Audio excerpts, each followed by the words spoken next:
What are your relationship goals? This is a question everyone should be asking. Stick around, we're going to talk about that. Hi, I'm Kirby, specialist in trauma and attachment theory. I shoot these videos every day to help people through the darkest times of life and then navigate the challenging bits. Okay, so today we're talking about relationship goals. At least that's the question. What are your relationship goals? This is a question I ask oftentimes in some of my live classes here where I live. The longest time that class was called How to Date Better, because there's a lot of things we do in the dating dynamic that is not helpful. But yeah, let's talk about this one. What are your relationship goals? What does that mean? It means what service, what plan, what force that is larger than yourself is something that you are going to pursue once you have a relationship. And one of the reasons this question is powerful is because it begins to highlight this very stark difference between the people that are actually in pursuit and service of something larger than themselves and people that are not. Because there's a lot of people out there, and this is tragic, and it's something cultural. There's a lot of people out there that you say, what's your relationship goal? And they'll just be like, oh, to be loved, or to find a partner, or to find someone, to find my person, to find my twin flame, find my soulmate, find my, to just, I don't know, why are you asking me this question? It's like, I just want to be in that place where it's just like, I've got someone next to me. I've got my person. I've got a person in my life that like I can lean on and just walk through life together. And like, that's what I want. Do you see what I did there? I said, what are your goals? And they'll say, this is what I want. Okay. Is your only goal to achieve what you want? Or is there something bigger than that?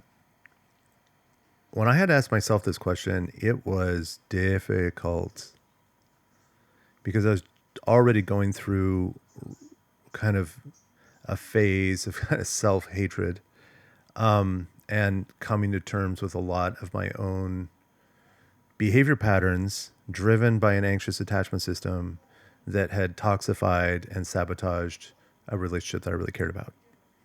And I was kind of already in that space. And then somehow, I don't remember how, but like this question came up. What is my goal? What am I trying to do here? Like, let's say I could get that person back. What would we do together? And I'm just like, travel the world. Oh, I love travel. And it's like, we go around, we'll start a travel blog and we'll do this, which is actually a fair answer. But, and it's the answer of many people these days. But it's like, aside from that, I realized that what was happening inside me is that my relationship goals were completely self-serving, in the sense that I want to be in a place, my goal is to be in this house with that one girl or someone like her or someone that feels like her. And I want her to be living in this house with me and prioritizing me in the sense that I'm the person she lives with. I'm the person she goes to the movies with. I'm the person she has sex with. I'm the person we cook dinner together.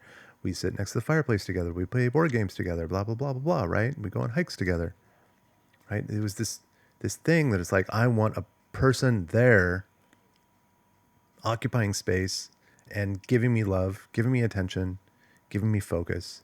And of course, I'll do all the things in response to that. If that's what it takes, like I'll bring her flowers, I will learn new, I'll do yoga with her, I'll learn new skills, I'll take care of her car, I will do the yard work, I will vacuum, I will blah, blah, blah, right? And look, there's my anxious attachment style driving the show again. It's literally like, what do I need to do to get you to like me? I will completely jump in with all the energy I have to make sure you got the food you want, the drinks you want, the kind of groceries in the cupboard.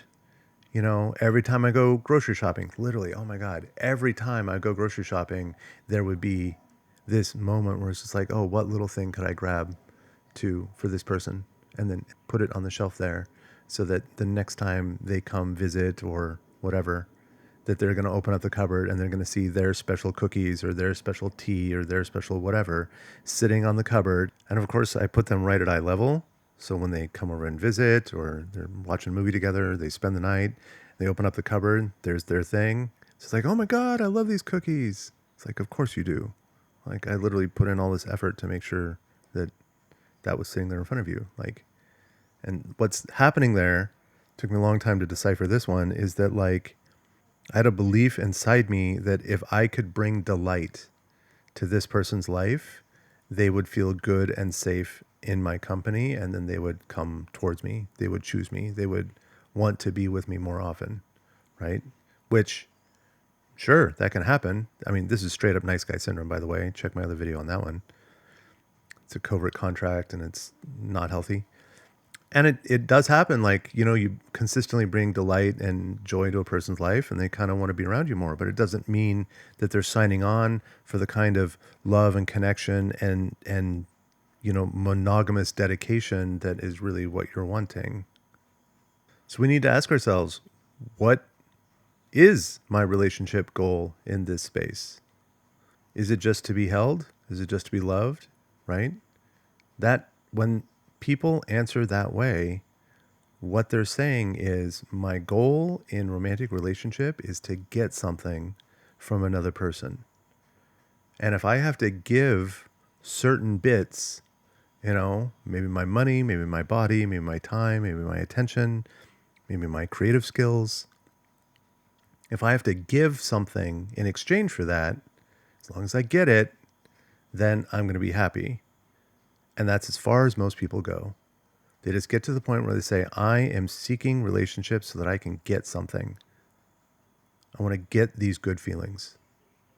And look where that leads us.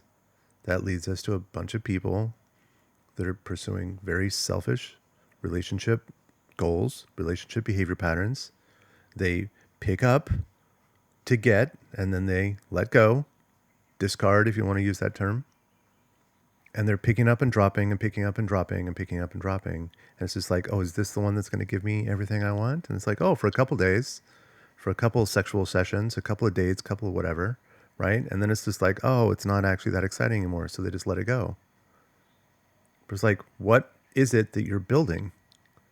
And you need to ask yourself that, because when you can ascend above this idea of, I am doing something for my personal gain, and then I know what my relationship goal is, in the sense that, like, I want to build something together.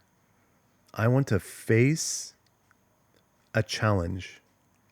I want to intentionally step towards a dream that is much, much larger than myself. And when I step towards that dream, there's going to be challenges. There's going to be unexpected twists and turns. There's going to be, we're going to fall down, and I may even hurt myself. And it's like, and I am going to ascend this mountain step by step by step. And as I'm ascending this mountain, there's going to be challenges. And the reason I want to have a relationship is I want to find someone that wants to climb this same mountain. And they're climbing on their path and I'm climbing on my path. And sometimes our paths merge together and sometimes they don't.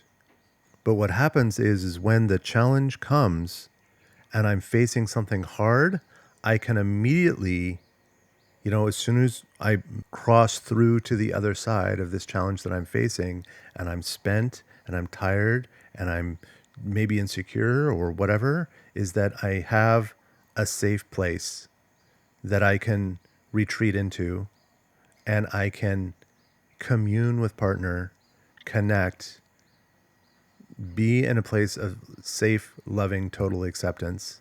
In this safe, nurturing place, it allows my brain to integrate what I've learned on this day of challenge, right? So I step out into the world in pursuit of some larger goal, some hard task. And every day I step into the space of the hard task, I face challenges. I learn things. My brain gathers information. And now, if I step out of the hard task and I come into my home space, and my home space is soft, nurturing, safe, supportive, caring, providing for needs, what that does is that allows my brain to integrate all the things I learned during that day, and my skill level goes up. My capacity for stress goes up. My ability to face discomfort goes up. Like, it is literally enhancing the anti-fragile aspect of my brain's neuroplasticity, is having a safe space. Now, for some people, that safest space is going to be no partner. That's totally fine. For other people, that's going to be partnership. But as soon as you get into a place of partnership, now you're dealing with an autonomous human being. When you're choosing and you're chasing, you're climbing this mountain every day, you are pursuing some goal that is larger than yourself. And in doing so, it gives you meaning and purpose. It gives you this sense of service, that your life is not all about ego and hedonistic personal pleasure. Guess what? That's an attractive trait. That's two attractive traits. So when I have a clear, set, known relationship goal that's more than just my own hedonism, it that shows up if I'm in, like, I step into the dating pool with this thing being like, yeah, this is the thing I'm doing, and I'm doing it regardless of whether or not you come towards me or not. I will be climbing this mountain. I will be pursuing this goal. I will be chasing this dream. And that's just a truth of who I am, and that's the way my life is going to be. And so in doing so, I now take a big reality of who I am and I put it on the table for other people to sort me on. They can filter me out and be like, that goal doesn't align with me. Because hopefully, if we're in a healthy dating pool, those people have their own goals that they're pushing towards. And they say, this is the truth of who I am. And okay, maybe you're pursuing building a business. Maybe I'm busy trying to navigate or create an environment that it will have enhanced health benefits for the underprivileged, right? So I'm dealing with governments, I'm dealing with NGOs, I'm dealing with whatever. And then that person over there, she's trying to create an Etsy shop. And like, okay, we're both building. We're both pursuing. We both know our goals. And I am in service to something that I care about, and I'm pursuing it, and it's larger than myself, and so are you. And it's like, now we just need to figure out, can our paths be together enough that we have more togetherness than we have friction? And if yes, we have humongous green flags. That will say a lot about the health and longevity of that relationship. But if I'm here just being like, what's my relationship goal? It's like, oh, I want to go to the beach club and I want to drink a bunch and have a lot of mad sex and just like, yeah, I basically, I want to walk into places where there's a bunch of people and have them see how awesome I am, which is a lot of young people I meet. And part of that is that I want a hot person next to me. And so I'm choosing you based upon basically your social status, your physical attraction. And because I'm going to pull you into this thing where my goal is really just to get more social status. And then we'll have some mad sex along the way and just some hedonistic pleasure and be like, yeah, that's what life is. That's what relationships are. And if that's the dynamic you're in, good luck. Because now you're literally this kind of low level, almost parasitic, entity that lives in the dating pool that like you're just here to get something. And that happens on both sides. That's both men and women. It's both anxious and avoidant. It's both, like, every which way you can cut this, it's going to be on both sides of that because this is such a fundamental aspect of human behavior. And attachment wounds for sure create situations where people are primarily trying to get instead of to give and to be in service of and to pursue. And it's like, if you want a dating hack, this is one of them. Stop being selfish. Vet for sure. Be boundaried, vet correctly, have limits, know your yes and no, like Communicate your non-negotiables, communicate everything, in fact. Like, don't settle for something less than what you're looking for, but also get really, really clear on what your big goals are and how this relationship will be in service to those big goals so that you have meaning and purpose in your life that is completely independent of whether or not you got a partner. And the people that have big, passionate life goals are super attractive. They will come towards you. So I say, I'm going to go do this thing, which is my meaning, my purpose, my passion. And that's who I am. And that's what drives me. That's what gets me out of bed in the morning. And it's just like, are you on board for this? Because if you come to me and we step into a relationship, that's what this relationship is going to be. It is going to be woven into my life in such a way that it is in service of my chasing of the goal, but it is also in service of our mutual growth together. And then now I got two things I'm building, right? So there'll be a lot of people that say, oh yeah, my relationship goal is to have a good relationship. Okay, great. That's cool. Are you doing the work to do that? Are you actually taking time of solitude and singleness to find every single one of your unresolved attachment wounds and rectify them in the absence of a partner? Are you doing that? Are you taking that kind of responsibility for your well-being? Or are you just bumbling through life and doing hedonistic things and waiting for that person to come along, and then you get triggered and then everything blows up, right? The choice is yours. You can choose either path. One of these consistently leads to healthy relationships that have pretty strong markers for longevity. And then the other one is the opposite, has strong markers for short-term emotional dissatisfaction, broken hearts, the whole gamut. You can guess which one is longevity and which one's not. The choice is yours. So it's like, if your goal is to have a healthy relationship, that's an admirable goal. Fully support you in that. For many people, it's like their goal is to build a family. It's like, great. That's your goal for building a family. What are you doing in service of that? I literally just had a person come through my purview a few days ago, and that was just like, that was it. It's just like, yeah, I really, really want a family. It's like, okay, what are you doing in service of that? And they're like, what can I do? Like, I don't have my partner. I can't start a family without a partner. No, you can't start an actual biological reproduction based family unit without a person that you're having sex with, right? Sure. But that doesn't mean you can't start the process of building your skills at having a healthy family. What are you doing outside a partnership that is in service of your big relationship goals? If your relationship goal is to have a family, what are you doing with children now? What are you doing about learning how to communicate now? What are you doing about resolving the traumas that hijack your system now?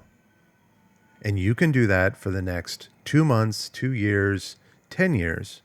You can be focused on that goal, putting the energy in, getting help where you need it, doing the reps, doing the practice. There's a million things you can be doing that are in service to your bigger goal that you can be doing in the total absence of partnership. So do those things. And in doing those things, you are taking ownership of your relationship future. You're taking ownership over the future of your own life. And you see the dynamic that's happening here? And it's literally one of the number one plagues I see in young people, actually every age. It's probably one of the number one plagues I see in the whole environment of dating and relationships is people are sitting in this place of helplessness. I don't have the person that's loving me. I'm not in relationship. I'm not getting the things I want. What do I need to do to like get the thing I want? What do I, and there's this pandemic of hopelessness, entitled hopelessness. It's like, take ownership, take action, take initiative. What do you want? Do you want a future where you keep spinning in the same cycles, where you're waiting for somebody else to come save you and do the things that are needed in order for you to like, oh, I can finally start my life now. I did this. I did this for decades. I remember writing in journals, like there was one point, it was like 10 years apart. There was like, I managed to go back and dig up journals from 10 years ago. And then I did it 10 years later. And so now I had 20 years with the journals. And all three journals were like, I feel like I'm waiting for my life to begin. Really? So, the first one was written after how many years? So it's like, here, we got more than 20 years of life that are basically sitting around this holding pattern, waiting for life to begin because I'm waiting for that perfect partner to show up and then we can begin our life together. And I wasted all that time. And it wasn't until much, much later that I started taking initiative, I started taking action, and I started actually doing the work that I need to do in this little ecosystem that is me to start increasing the likelihood that I could have happiness, well-being in my life, and I could have healthy, nurturing relationships. And sure enough, that's what happened. So that's what I'm talking about here. You need to know your relationship goals. You should be able to write it down on a piece of paper. This is the big thing that I'm pursuing. And then next to that, you should be able to write a list of non-negotiables. Because if that's the goal I'm pursuing, then that means I'm not going to accept anyone who is going the other direction. Anyone who's going to tear this down. Anyone who's going to be, whose goals or livelihood or pursuit patterns run counter to my big goal. Bam. Now I've got power. Now I've got agency. Now I've got this clear checklist I can go through when I go on dates or meet new people or whatever and just be like, hey, you seem amazing. And I'm definitely feeling a lot of chemistry with you, which is probably attachment wounds. But we are going different directions. Like there's no longevity in this relationship, which means we can have a short-term relationship. If that fits with you, if that fits with both people, you're both consenting adults, why not? Have a good time. But like what I see is a lot of people are looking for a long-term relationship because what they're looking for is they're looking for the safety and certainty and stability of someone choosing me over every other option for a long period of time. And in doing so, I can feel good about myself. That seems to be it. So this is lecture from Uncle Kirby. Like, get your act together, figure out your relationship goals, write them down on a piece of paper, check with your best friends. This is a good one.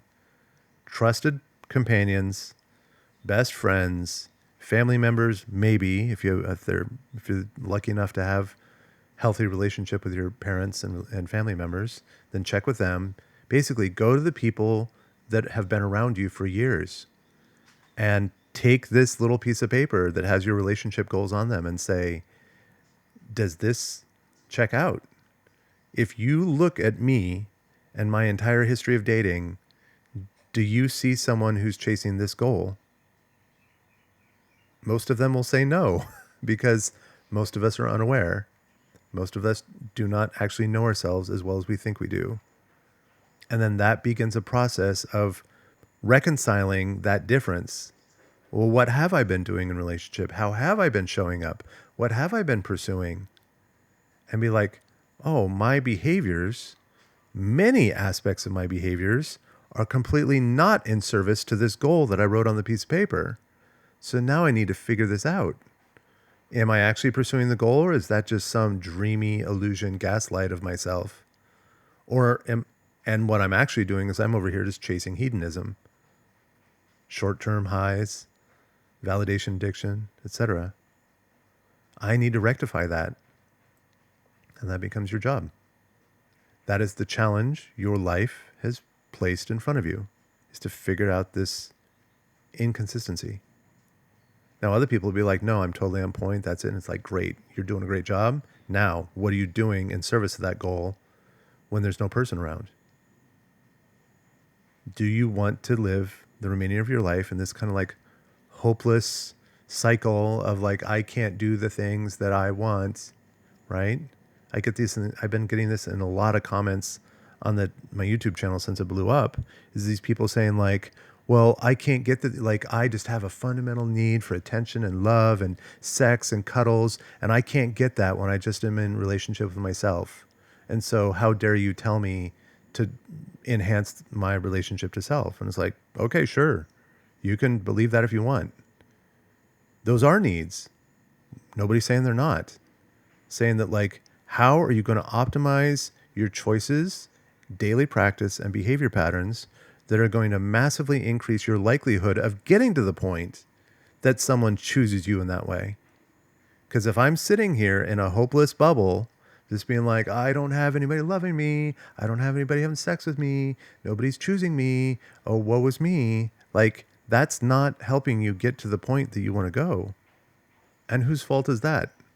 I don't really like the idea of fault or using that word, but it's like, I basically only use it because people that are in that space are usually almost always fault driven, in the sense of they will assign fault and blame things on other people. And so in that mindset, we're using that same kind of language that is just like, if you're in this place where you are sitting in the hopeless bubble, in a holding pattern, waiting for someone else to show up to actually make everything start, that's on you.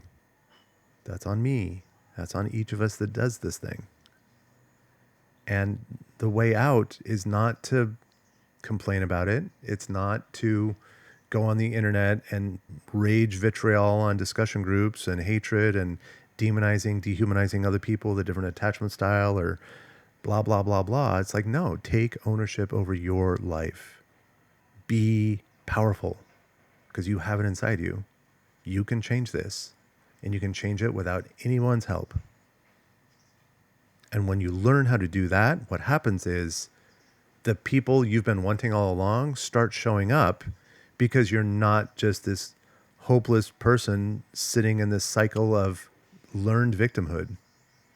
You start becoming a strong, powerful force of nature that has meaning and purpose and goals and attraction. And they're just like, yeah, I want to come be a part of your life. And then you win, right? That's the whole lesson here.